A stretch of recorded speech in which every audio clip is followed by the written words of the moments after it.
সিরাজগঞ্জের উৎপাদিত তাঁতে উৎপাদিত শাড়ি আর লুঙ্গি বেচাকেনায় জমে উঠেছে বেলকুচির সোহাগপুর পাইকারি কাপড়ের হাট। এ নিয়ে আরো জানাতে কাপড়ের হাট থেকে যুক্ত হচ্ছেন রিফাত রহমান।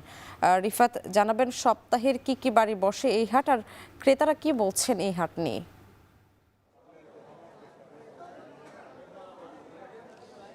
তাঁত সমৃদ্ধ জেলা হিসেবে পরিচিত সিরাজগঞ্জের বেলকুচি সাজাদপুরের তাঁতে উৎপাদিত শাড়ি এবং লুঙ্গির কিন্তু চাহিদা রয়েছে সারা দেশব্যাপী।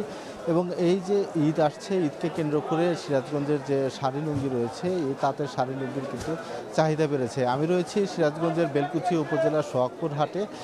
একটু যদি দেখাই আপনাদের, যে ঈদকে কেন্দ্র করে কিন্তু এই হাটটি অনেকটাই জমজমাট হয়ে উঠেছে এবং সপ্তাহের প্রতি সোম এবং মঙ্গলবার এই দুই দিন কিন্তু ভোর থেকে সকাল 10টা পর্যন্ত এই হাটটি চলে। এবং এই হাটে দেশের বিভিন্ন প্রান্ত থেকে যারা ক্রেতারা রয়েছেন তারা কিন্তু এই হাটে আসেন এবং এখানকার যে উৎপাদিত শাড়ি এবং লুঙ্গি রয়েছে, এই শাড়ি লুঙ্গিগুলো কিন্তু পাইকারি দরে কিনে দেশের বিভিন্ন প্রান্তে তারা বিক্রি করে থাকেন। আপনাকে জানিয়ে রাখি যে দুই দিন যে হাটটি বসে, সোমবার দিন বসে লুঙ্গির হাট এবং মঙ্গলবারে বসে শাড়ির হাট, এবং দুই দিনেই কিন্তু ক্রেতা সমাগম প্রচুর থাকে। এবং প্রতিদিন যে ক্রেতারা এখানে আসছেন বিভিন্ন এলাকা থেকে, তারা পাইকারি দামে ভালো মানের শাড়ি এবং লুঙ্গি ক্রয় করতে পারেন দেখি কিন্তু এই হাটে প্রতি সপ্তাহে তারা আসেন। এবং ঈদকে কেন্দ্র করে এই যে জমজমাট হয়ে উঠেছে হাট, এবং প্রতি হাটে আসলে ক্রেতা এবং বিক্রেতারা বলছেন যে প্রতি হাটে প্রায়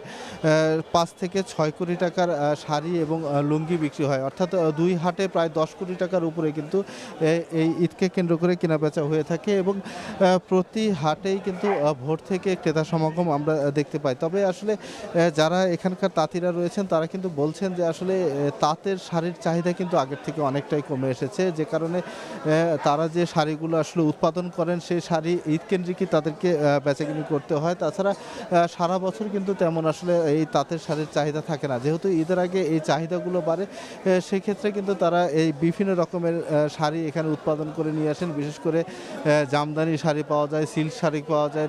এছাড়াও তাঁতি উৎপাদিত প্রায় প্রতি রকমের শাড়ি কিন্তু এই হাটে পাওয়া যায়। এবং এখানকার যে শাড়িগুলো রয়েছে 800 টাকা থেকে শুরু করে প্রায় 3000 টাকা পর্যন্ত জোড়া হিসাবে কিন্তু এই শাড়িগুলো বিক্রি হয়, অর্থাৎ প্রতি পিস সর্বনিম্ন 400 এবং 1500 টাকা পিস হিসাবে বিক্রি হয়। তো হাটে কেনাবেচা নিয়ে এই ছিল আমার কাছে সবশেষ। সিরাজগঞ্জ থেকে যুক্ত হয়েছিলেন রিফাত রহমান।